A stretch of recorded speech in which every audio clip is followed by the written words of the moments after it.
More Dallas Morning News.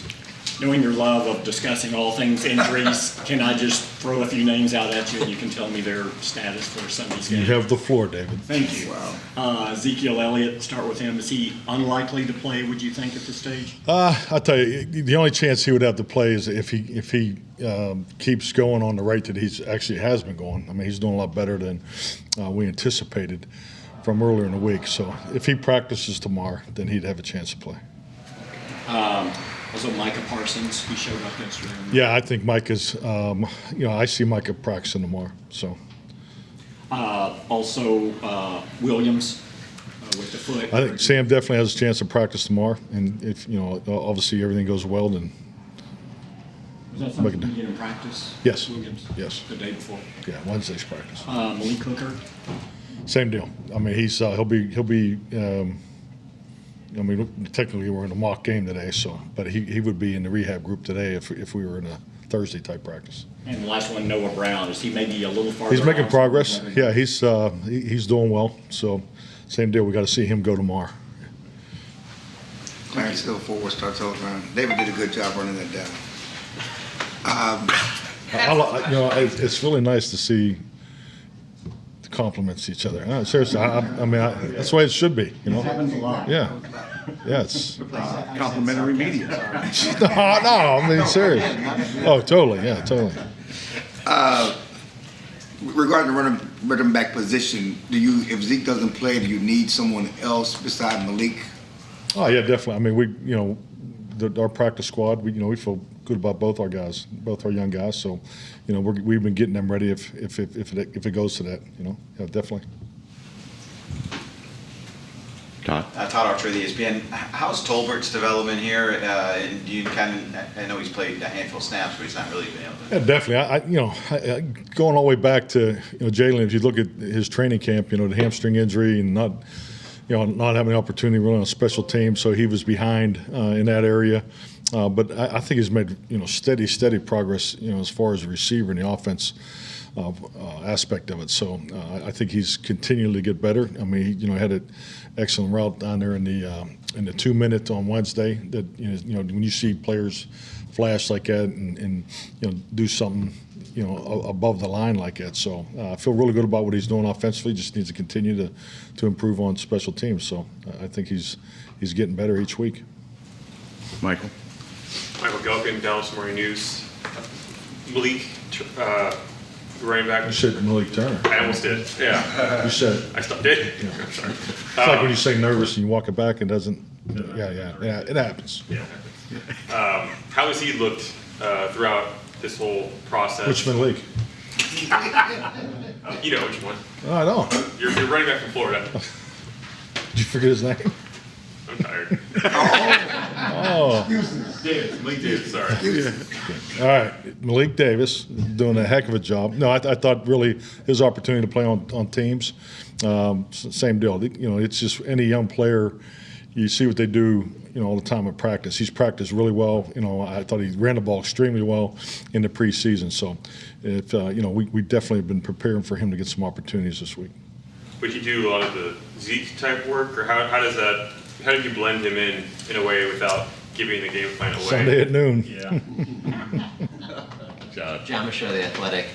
When you have a high number of defensive linemen that you would like to play, how does that conversation go down? Does it really come down to you and Dan deciding on Saturday, or do you have a good idea during the week who it's going to be? I mean, really, the way we do it, it starts Monday, really Monday night, or sometimes even as late as Tuesday afternoon, because, if you have scans and things that go on, we have sick call that's, if you play a noon game, sick calls at 9 a.m. on a Monday. So you go through that whole process, make sure everybody checks in, make sure they're good. So, and if there's testing done, so then once we get all the medical information, particularly the projections, and then we'll take a first run through as the potential 48 is what we have. So I try to get my hands around it Tuesday night before I leave, because then Wednesday morning we have a 7 a.m. staff meeting, and then we go through that. And so we'll say, hey, like the D line, we have potentially 5 defensive tackles are going to be up, but there's 8 guys available. So these 3 are competing, and that's just the way I've always done it. And I feel like you have to do that because, you always want to keep improving the young guys. You don't want a young guy that just think, oh, I'm not up this week. And you got some young guys that are doing some really good things on particular special teams. Just if you watch the special teams tape yesterday, our punt return look team is pretty damn good. I mean, it's I know giving our punt protection unit a real run for the money there. So you got to pay into that because you may miss the acceleration of someone and maybe not give them an opportunity as early as they deserve. So that's always been our format, and I think it really helps the growth through the season. It's good competition. We had a very spirited practice yesterday. I mean, it was the workload capacity was outstanding, probably one of the best of the year, and I think that shows the competition that's going on for guys to be on the 48 on Sunday. Mike Drury of Yahoo Sports. How did Jonathan Hankins fare in practice yesterday? What are you seeing from him, and have you seen enough that if you decide to play on Sunday, he's a pro, number one. I like the way he works. Very detailed in his approach. Obviously, he's been playing. So I thought he'd kind of step right in there. I was impressed with his padded work yesterday. Calvin Watkins, Dallas Morning News. I know these games are so precious. How does the bye week impact your decisions on a lot of these hurt guys? Because you get 2 weeks with them off. Yeah, I've done it both ways. I think at the end of the day, it's really the reality of you have 17 games. And this game's very, very important, and you have to win the game. So no player, no coach wants to go into a game and thinking that, hey, I could have helped us win the game, because every game's so difficult to win in this league. It doesn't matter who you play, what the record is, what they did Monday night. It's especially this stretch that we're on with the NFC North. I mean, these are teams we haven't competed against. I mean, this is back-to-back weeks between Detroit and Chicago that we haven't played against them since 2019, and there's only 6 players, ironically, on both the rosters that we've competed against. So that's where my mind goes on the specifics of how you view the football team. But it's always all hands on deck. I mean, I haven't seen too many times in my career where in the type of injury plays into it too, obviously. So there's no absolutes here. But we've always taken an approach that, hey, if he can go and projection of reps, play time, all those things factor, and then you want to line up with your best group, that you feel gives you a chance to win the game. I'm sure the Bears are waiting for this information, but the 8th offensive lineman, do you have a decision there on what you're going to be able to do on those guys? I do not. I think if you really take a deep dive into our roster, I mean, it's, we'll be huddling a little longer than we probably ever have Saturday after practice. Dave Laufenberg, Cowboys Radio Network. You mentioned Malik Davis. It is Davis, right? Yes. You got Marquise Bell, Peyton Hendershot, I'm sure I'm missing a guy. Some of these free agents that are players. Yeah. Is that a byproduct of the COVID and the extra year that these guys, in an ordinary year would have been drafted, and they were just such an influx of 5th, 6th year guys that they pushed them down? Yeah, I think that's an excellent point. I think COVID has affected a lot of things. As far as player acquisition, the draft.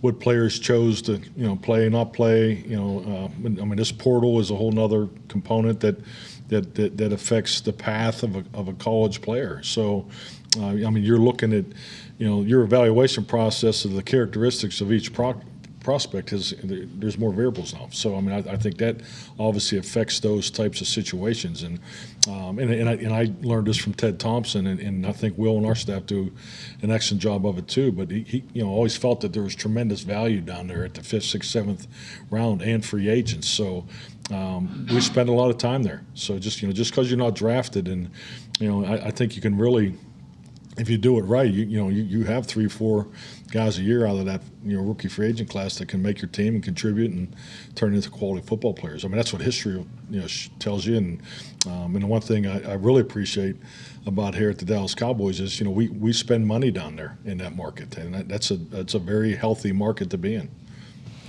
Dave.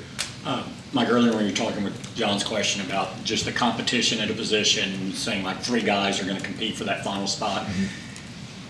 As a draft and develop team, do you look in those situations too, everything else being equal, do you look and saying, well, this young guy is really, we want to reinforce what he's showing here, so he's earned the right to get up, or does that ever come into? No. I mean, that's a good point, but I don't think it's unfair to the veteran player either. I think what it really gives you is the opportunity to practice the way you want to practice. Not everybody practices the way we practice, so it's a very competitive practice on Thursdays. Now the timing is a lot less than traditional, but the energy and the way we practice is the way I feel the way it should be, and I think it leads to the play style that we have, but it also it keeps that environment, that practice environment, very competitive. All righty. Thanks, Mike. Oh, okay. Thank you. Next week. See you next week.